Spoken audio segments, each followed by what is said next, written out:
सत श्री अकाल, आदाब। मैं हूं तमन्ना और आप देख रहे हैं द संकेत लाइव।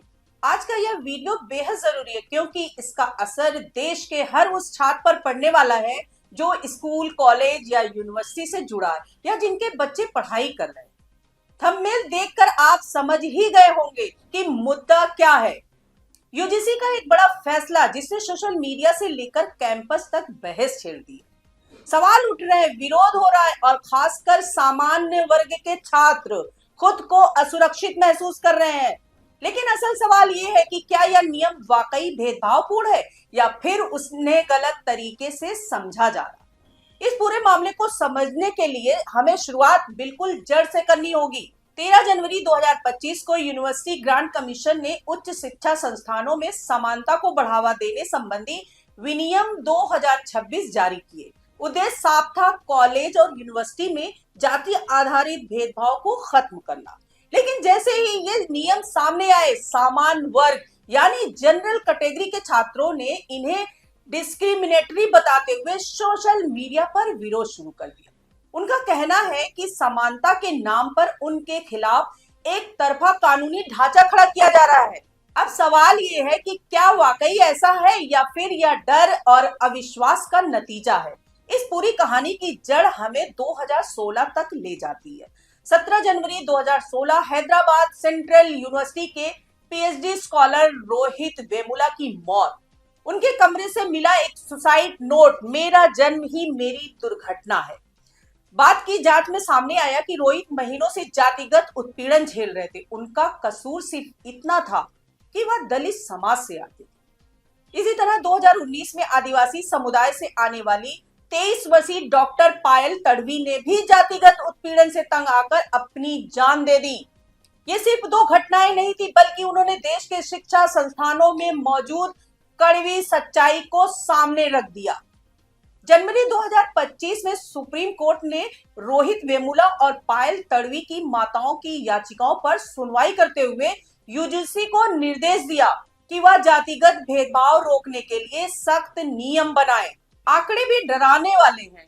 देश के प्रतिष्ठित आईआईटीज में करीब 70% दलित और आदिवासी छात्रों ने भेदभाव झेलने की बात मानी है और उच्च शिक्षा में एससी एसटी छात्रों की हिस्सेदारी आज भी बेहद कम है। ऐसे में सरकार और यूजीसी का तर्क है कि पुराने नियम नाकाफी थे और नए सख्त प्रावधान जरूरी थे। लेकिन यहीं से दूसरी तस्वीर उभरती है। एक तरफ सरकार कहती है कि हर छात्र को सम्मान और सुरक्षा मिलनी चाहिए, वहीं दूसरी तरफ सामान्य वर्ग के छात्रों का डर है कि कहीं सवर्ण होना ही उनके लिए अपराध न बन जाए। नए नियमों के तहत हर कॉलेज में विशेष कमेटी और सेंटर बनेंगे जहां छात्र ऑनलाइन या हेल्पलाइन के जरिए शिकायत कर सकते हैं और 15 से 30 दिन में जांच पूरी करनी होगी। नीयत साफ दिखती है, पीड़ित को डर मुक्त माहौल देना। लेकिन विवाद की सबसे बड़ी वजह वह बदलाव है जो 2012 के पुराने नियमों से अलग है। पहले यह प्रावधान था कि अगर कोई जानबूझकर झूठी शिकायत करता है तो उस पर भी कार्रवाई होगी। 2026 के नए नियमों में यह सुरक्षा कवच हटा दिया गया है। जानकारों का कहना है कि ऐसा इसलिए किया गया ताकि असली पीड़ित सजा के डर से शिकायत करने से न डरे। लेकिन सामान्य वर्ग के छात्रों का डर ये है कि जब झूठी शिकायत पर भी कोई कार्रवाई नहीं होगी तो क्या इसका दुरुपयोग नहीं होगा? क्या यह कानून किसी को डराने या फंसाने का हथियार नहीं बन सकता? इसी डर को और बढ़ाता है इक्विटी स्क्वाड का प्रावधान।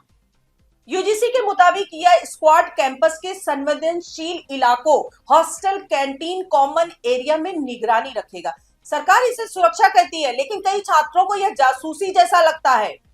डर यह है कि अप्रत्यक्ष भेदभाव जैसे अस्पष्ट शब्दों के आधार पर सामान्य बातचीत, मजाक या अकादमिक डांट भी शिकायत का विषय बन सकती है। कल्पना कीजिए, एक टीचर छात्र को पढ़ाई में कमी के लिए टोकने से पहले 10 बार सोचे कि कहीं यह जातिगत अपमान न मान लिया जाए। इससे पढ़ाई का वह खुलापन और आजादी खत्म होने का खतरा है जो शिक्षा की आत्मा है। कॉलेज प्रशासन पर भी भारी दबाव डाला गया है। यदि शिकायत का निपटारा सही से नहीं हुआ तो कॉलेज की फंडिंग रोकी जा सकती है या मान्यता रद्द हो सकती है। ऐसे में डर ये है कि प्रशासन न्याय करने की बजाय सेफ साइड खेलेगा ताकि उसकी कुर्सी और संस्थान बचा रहे। सामान्य वर्ग के छात्रों का सवाल यही है, अगर हमें गलत तरीके से फंसाया गया तो हमारी बेगुनाही साबित करने का रास्ता क्या है? हालिया आंकड़े बताते हैं कि SC/ST एक्ट में सजा की दर 34 से 42% के बीच है। इसका मतलब ये नहीं कि केस फर्जी है, लेकिन ये दिखाता है कि कई मामलों में प्रक्रिया लंबी होती है और अंत तक पहुंचते पहुंचते किसी की इज्जत, करियर और मानसिक शांति खत्म हो जाती है। रोहित वेमुला जैसे हाई प्रोफाइल मामलों में भी जब सालों बाद किसी को दोषी नहीं पाया गया, तब तक कई जिंदगियां तबाह हो चुकी थी। अब यही डर सामान्य वर्ग के छात्रों के मन में बैठ गया है। अगर सालों बाद हम बेगुनाह साबित हुए तो हमारे नुकसान की भरपाई कौन करेगा? इस पूरे विवाद का एक राजनीतिक पहलू भी है। सवर्ण वोटर लंबे समय से सरकार का मजबूर आधार मान रहे हैं। 10% EWS आरक्षण से उन्हें भरोसा दिलाने की कोशिश की गई है, लेकिन अब वे पूछ रहे हैं कि क्या सरकार केवल चुनावी गणित के तहत फैसले ले रही है? किसी भी स्वस्थ लोकतंत्र में जरूरी है कि हर वर्ग को लगे कि उसकी बात सुनी जा रही है।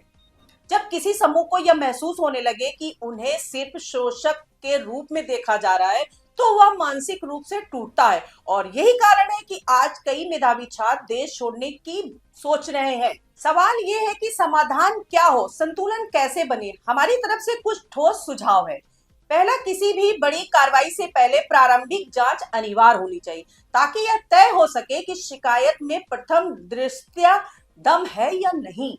दूसरा, हर कैंपस में एक स्वतंत्र रिव्यू पैनल हो, जिसमें बाहरी विशेषज्ञ या रिटायर्ड जज शामिल हो, जो बिना दबाव के निष्पक्ष जांच कर सके।